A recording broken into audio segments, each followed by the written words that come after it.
আমি 100% শিওর এটা নিস্তালনের শয়তানগুলো এই কামটা করছে ভাই। বুঝতেই পারতেছি এখন এটা জবাব কি আমি দিব বুঝতে পারতেছি।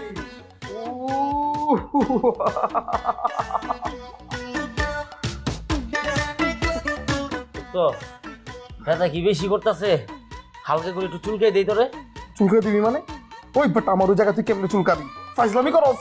ও বেটা ফাইজলামি কইছি মানে? তুই আমার বন্ধু না বেটা, সিরিয়াসলি কইছি। দেই একটু চুলকে দেই। ভাই দেখছেন আমার লাগা মজা লইতাছে, বিতলামি করস, দুটা দিমু কিন্তু। আরে ওর সাথে ফাইজলামি করিস না, বেচারার ভবিষ্যৎ এমনিতে হুমকির মুখে, ওদেরকে কিভাবে সাহায্য করা যায় সেই চিন্তা করিস। ভাই পাইছি একটা বুদ্ধি। কি বুদ্ধি? বালতির মধ্যে পানি ভইরা দুয়া ছাদে যাবো, ওরা যখন বাইরিব তাবাস করে ওর গায়ে ফেলাই দেবো। How sweet. পানি দিয়ে ভিজালে কি হবে? তোর বুদ্ধি ভাই। ভাই আমার মাথায় একটা বুদ্ধি আছে, ওয়াশরুমে যাবো, ওয়াশরুমে টয়লেট নিয়ে ওর গায়ে ফেলাই দিই, গন্ধে মেরে যাবো। হ্যাঁ, টয়লেট থেকে ময়লাগুলো নিতে হইলে নিজেরই নোংরা হইতে হইব। আচ্ছা, টয়লেটের কথা শুনে আমার কাছে একটা বুদ্ধি আসছে। কি ভাই? ভাই কি বুদ্ধি?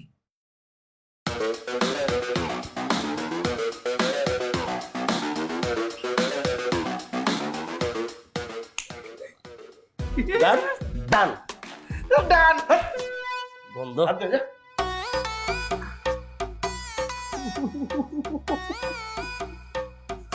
খেয়েছিলাম আমি তো আজকে। বাদে না সর।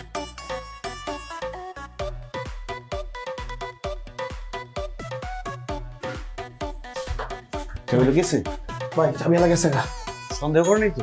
কি কোন কেউ সন্দেহ করবো মানে? আমি কাঁচা মাল ওইসে আমার বাসার চাবি হারাই এলাইছি। ভাই এই যে এক্সট্রা চাবি বানাই দেওয়া গেছে, এখন যন্ত্র নাইতে পারুন। আমার তোর একটা কাঁচা মাল গেছে। হ্যাঁ তুই তো পাইতে টোস টোস হয়ে গেছিস। ভাই অনেকদিন পাচ্ছে না, নগদ আওয়াজ যে কাজ করতে আসছে সে কাজ কর, এখানে ঝগড়া লাগাইছে। মাল মাল বের কর। যে কাজ করতে আসছে তার খবর নেই। ঢাল, সব দিল। হ্যাঁ মায় লাগে পুরোটাই ঢালবো, একদম জন্মের শিক্ষা দিয়ে দেবো, বুঝে নাই কার সাথে লাগতে আসছে।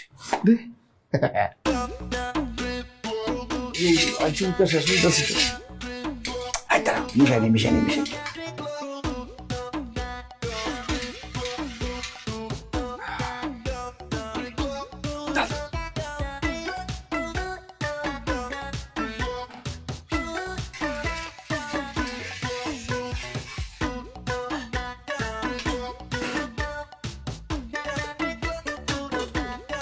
চল, ওদের আসার সময় হয়ে গেছে, ঝামেলা করলাম। চল চল।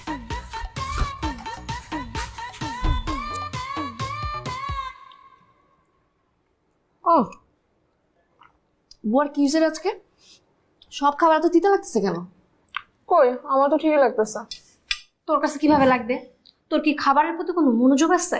তোর তো সব মনোযোগ এই যে তোর এই ফোনের মধ্যে। তুই তো নিজেও জানোস না যে তুই কি খাইতেছিস। ওর কথা বাদ দে না, তোর তিতা লাগতেছে? লাগতেছে। কি দোস্ত, আমার না পেটটা কেমন যেন মুছে রাখতেছে, আমি একটু আসতেছি।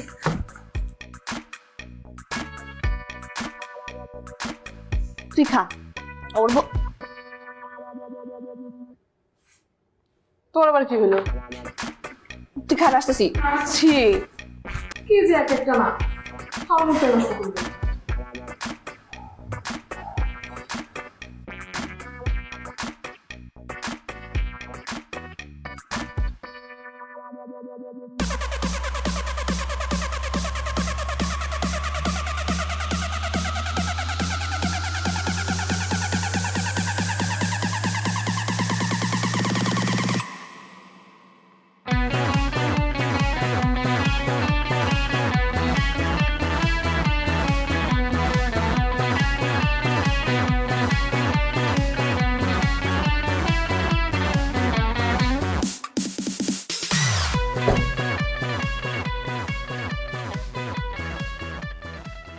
কি ব্যাপার তুমি? কি কেক, স্যালাইন কেক, যেটা এখন তোর সবচেয়ে বেশি দরকার। গুলাবি আর খাবি। তুমি জানলা কেমনে আমরা যে অসুস্থ? উপরতলার মানুষ নিচতলার মানুষের খবর না নিয়ে পারে। তোদের টয়লেটের ফ্লাশের শব্দে আমরা সারা রাত ঘুমাইতে পারি না কালকে। তার মানে তোমরা আমাকে খাবারে কিছু মিশাইছো? দেখ, তুই কিন্তু অপবাদ দিতেছিস, একদম মানহানির মামলা করবো। আরে রাখো তোমার মারহানি জামিন মামলা আমরা তোমাকে নামে অ্যাটেম্প টু মার্ডারের কেস করব। কেস করবে ফকিন্ডি, কেস চালানোর খরচ আছে তোর কাছে?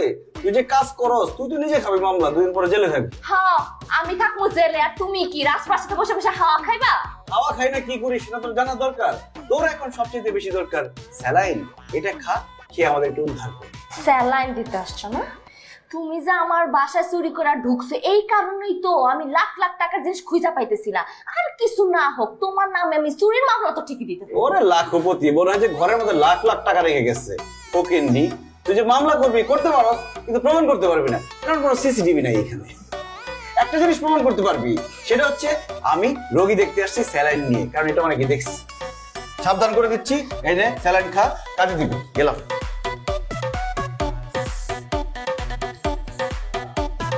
আমির বাচ্চা মরা ইটার পাটকেল কি বুঝাইছি।